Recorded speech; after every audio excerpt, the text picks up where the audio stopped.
তো 4-5 দিন বাবার বাড়িতে থেকেছি, এখন আবার নিজের সংসারে ব্যাক করেছি। আর নিজের সংসার মানেই একটা মেয়ের জন্য হচ্ছে রান্না বান্না, সবাইকে খাওয়ানো, এই সংসার সামলানো। এই তো বাবার বাড়িতে গেলে খুব ভালো লাগে, আবার পিছে রেখে আসা নিজের সংসারটার জন্য মায়া লাগে। আমার মতো কে কে এমন আছেন? আসসালামু আলাইকুম, আমি সুমাইয়া জামাল পেজে সকলকে স্বাগতম জানাচ্ছি। আজকে আমার রান্না ছিল, বাবার বাড়ি থেকে 4-5 দিন এসেছি, শান্তি করে এসেছি। এখন আসতে না আসতেই আমার রান্না পড়ে গেছে।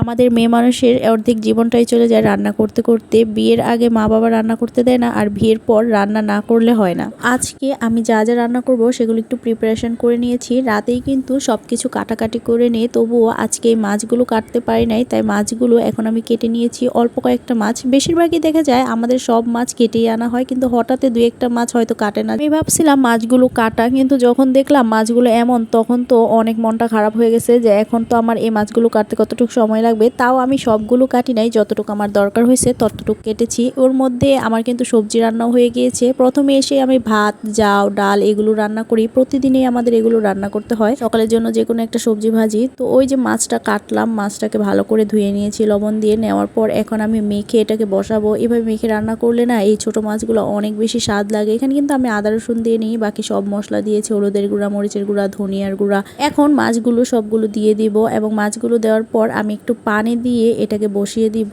ঝোল ঝোল রাখবো না, এটা কিন্তু পোড়া পোড়া করবো। আর আজকে আমি লেবু পাতা দিব। লেবু পাতা দিয়ে না এই মাছগুলো রান্না করতে খুবই ভালো লাগে আর অনেক স্বাদ হয়। এদিকে আমার ডাল রান্নাও হয়ে গেছে। তো আজকে শিং মাছ রান্না করব, আর হচ্ছে ওই ছোট ছোট মাছগুলো, শিং মাছগুলো আমি রাতে ধুয়ে রেখেছিলাম। তো বাজার থেকে কেটে আনা হয়, তারপরে ফ্রিজে রেখে দেওয়া হয়। আর যেদিন রান্না থাকে সেদিন ভালো করে ধুয়ে নেয়। তো আমি ধুয়ে এখন এই মাছগুলোকে আজকে ভেজে রান্না করব। আমার না শিং মাছ রান্না করার চাইতে ভেজে রান্না করলে বেশি ভালো লাগে। এই ভাজির কড়াইটাই দিয়েছিলাম, পরে না লেগে যাইতেছিল। তারপরে আমি আবার চেঞ্জ করে ফেলে দেখলাম মাছগুলো ভেঙে যাচ্ছিল এজন্য। আর এদিকে দেখেন আমার গুঁড়া মাছটা প্রায় হয়ে গিয়েছে। এখন এটার মধ্যে আমি কাঁচা মরিচ আর ছাদ থেকে আনা একদম তাজা তাজা যে লেবু পাতাগুলো সেগুলো দিয়ে দিব। এগুলো আমাদের ছাদের লেবু গাছের লেবু পাতা। এটা কেমন হয়েছে? খুব লোভনীয় হয়েছে না দেখতে? হ্যাঁ, খেতেও খুব মজা হয়েছিল। কে যে এই কড়াই দেওয়া মাছগুলো লেগে পড়তেছিল, তারপরে আমি এই ছোট্ট কড়াইটাই দিয়েছি, এবং এটার মধ্যে সুন্দর করে ভাজা হয়ে গিয়েছে। এই কড়াইটা একদম খুবই ভালো, মাত্র 150 টাকার একটা কড়াই আমি নিয়ে এসেছিলাম। কড়াইটা খুবই ভালো। এদিকে আমি যে শিং মাছ দিয়ে যে রান্না করব, টমেটো দিয়ে আর হচ্ছে গুঁড়া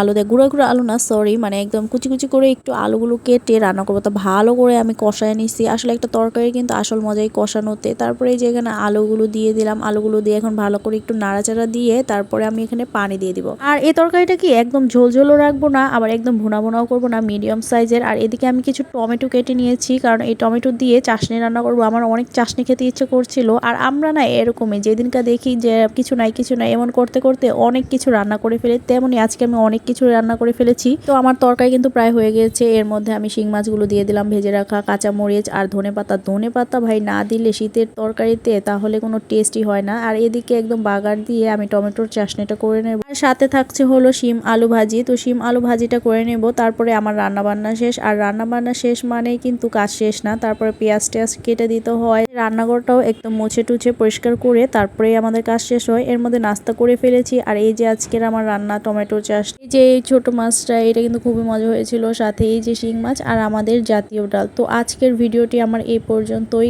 বলবেন যে কেমন হয়েছিল, কমেন্ট করে জানাবেন। আর আশা করি সবাই ভালো থাকবেন, সুস্থ থাকবেন, এবং আমাদের সকলের জন্য অনেক অনেক দোয়া করবেন। আল্লাহ হাফেজ।